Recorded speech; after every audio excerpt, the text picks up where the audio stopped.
Hi there, my name's Luke. I'm 31 years old. I'm a co-pilot at a scheduled airline on the Airbus A320. So I completed my ATPLs about 6 years ago. I got the ATPL unfrozen about 4 years ago, and I'm now on the line, as mentioned, as a co-pilot at a scheduled airline based out of Heathrow on the A320 family. It was a very long time ago. I was, as is usual for most pilots, probably around 8 or 9. The most specific memory that I would say triggered it that I have is building airfix models, again quite generic, with my grandfather. So the first specific step I would say that I took was the choice of degree when I went to university. So I studied aeronautical engineering, which is obviously heavily related to aviation. While I was at university, I joined the University Air Squadron, which is a great opportunity if you do happen to be at university. You fly, at the moment, grub tutor aircraft with RAF instructors. So that was a great insight into flying, especially the military side of flying. Also, while I was at university, before I graduated, I worked for about 3 months in an engineering office for a company that was working on the design of the A400. So I got to see both the design side and the flying side while at university. In terms of how long after I actually started training, it was about a year after I graduated that I went to flight school to start my integrated ATPL. Technically, yes, considering that you can start your ATPLs as young as 18. In my case, it was to go to university first. That was just to give me as many opportunities as possible. In terms of a further delay after that, there was about a year's gap between graduating university and starting flying training. That was actually because I was unsuccessful in my initial job application for a sponsored scheme, and I wanted to wait until that scheme opened up again, which was another year. So I worked in London in an office while waiting for that job to open up again.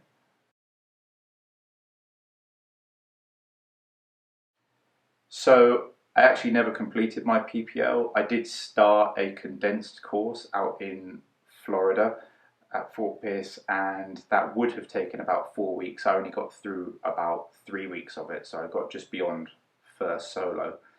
The reason I went to Florida to do my PPL was because, from what I'd read, it was one of the best places you could do a condensed PPL course, which, because you need good weather to do a PPL, is quite hard to do in a short time frame in the UK where the weather is less consistent. In the US, there are still a small number of schools that offer what at the time was the EASA PPL license, and the school in Florida was one of only about 3 or 4 at the time. So I went there specifically because I could go, and without doing the US qualification requiring a conversion in a small amount of time, I could get my European PPL license. So that was why I chose Florida. And then for my CPL, I did that as part of an integrated ATPL course that was residential. That took about 2.5 years. So that was at Oxford Aviation Academy. First 6 months were in Oxford. The next roughly 8 months were in Phoenix doing the CPL. And then it was about 3 or 4 months back in the UK doing the IR and then the JOC MCC course. So all in all, that took about 2.5 years. I'd say the biggest struggle for me was after I first got rejected for the CPL, by which I really mean the full ATPL. So actually getting on the course and accepted into the school in the first place was the biggest struggle for me. Like I said, I got rejected first time, had to wait an extra year and use that time to prepare, give myself the best chance possible for a successful application. In terms of during the ATPL itself, which included the CPL, I suppose one of the struggles was being away from home for a long time, but that was an opportunity at the same time. So yeah, To summarise, I'd say the biggest struggle was probably getting on the course in the first place. So I was very lucky. For my full integrated APL, I was on a sponsored scheme, which was sponsored by an airline. And the way that worked is they acted as the guarantor on a loan from a bank, which is a loan I'd never normally have got by myself. Once I started working with my employer, I was on effectively a salary reduction scheme for the first 7 years of my employment, whereby part of my salary went towards paying back the cost of that loan. So I was very fortunate that I was on a sponsored scheme.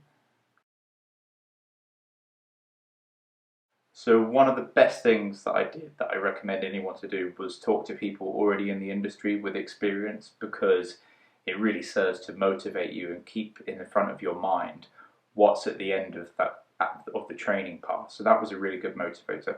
For me, I was very lucky because I was on an integrated ATPL course and it was residential.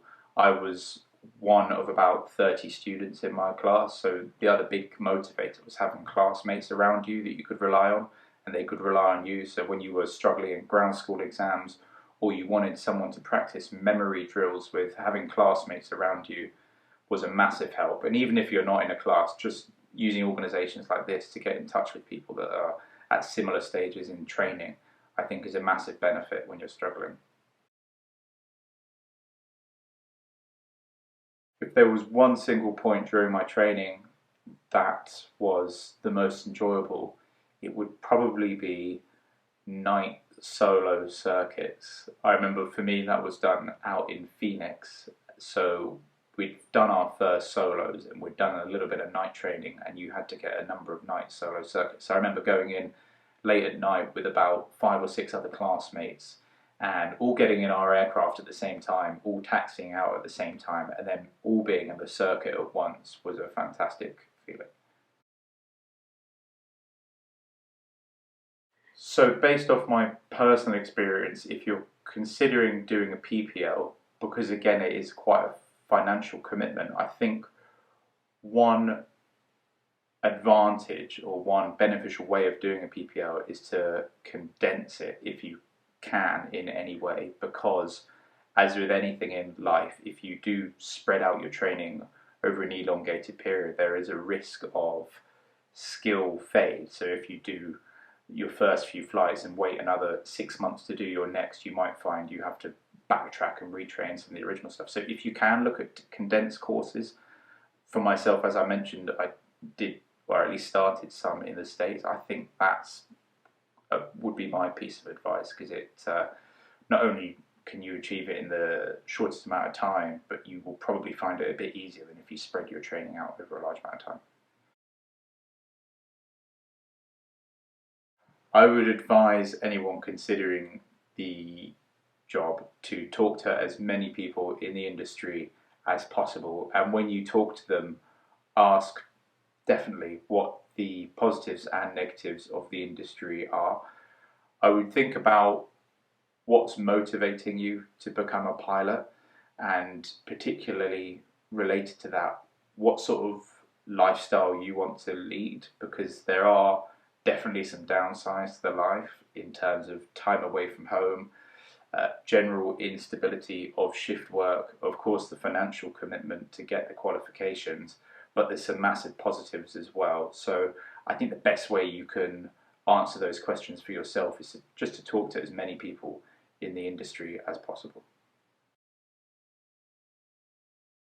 So one general anecdote that I suppose is also a piece of advice that I would give is that flying is a really quite a small world, and you will notice names cropping up repeatedly, whether it's from a company you've worked at before or a flight school you've been at or someone you've met through an organisation like this. So I would say it pays and it's beneficial both for yourself and for others to just be kind, be helpful, answer questions when you can, give your time when you can, because you will inevitably have questions and require time of other people. And later down the line, you never know, you might not remember that person that you helped out 5 years ago, but they might remember you, and who knows, they could be in recruitment for an airline when you might be needing a job. So that would be my first anecdotal piece of advice. And then more specific to the mechanics of flying, anecdotally, I remember very early on in my first job, I was about 3 months in. It was the night of my first go around. It was down in Toulouse due to thunderstorms, and it actually continued into a second go around, followed by a landing in Toulouse. So we made 3 attempted approaches. And what I learned that night was it's really, really helpful to be honest about your own personal capacity in the cockpit. Because I was new and because this was my first go around, I was working really, really hard and was right at the maximum of my capacity. Fortunately, that evening I was flying with a captain who had a vast amount of experience on the Airbus, and he could tell that I was working at capacity. So made the job easier for me by taking certain tasks off me and giving me really positive encouragement. I learned personally that evening what the signs are that I'm starting to reach my maximum capacity. Just for me personally, similar complex decision-making scenario, I start repeating things out loud, but they are things I already know. And when that happens now, for me, that's a little hint and a little trigger for myself that, oh, okay, I'm starting to reach my maximum capacity and I need to do something about that, whether that's offloading a task, buying myself more time somehow by asking for help from air traffic, or making things simpler, for example, using more automatics, in my case on the Airbus. So that would be a little anecdote which produces, I suppose, a piece of advice, which is that try to understand the signs in yourself that you're reaching maximum capacity, and don't approach every flying scenario with a sense of bravado that I can do this, I can take on more tasks, I can take more flying, I can take the radio, I can take the navigation.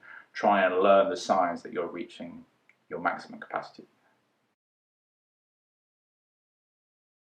So if you are looking at some point to get a commercial job, I would say one of the best things that can help you out in an interview type scenario is just to be enthusiastic.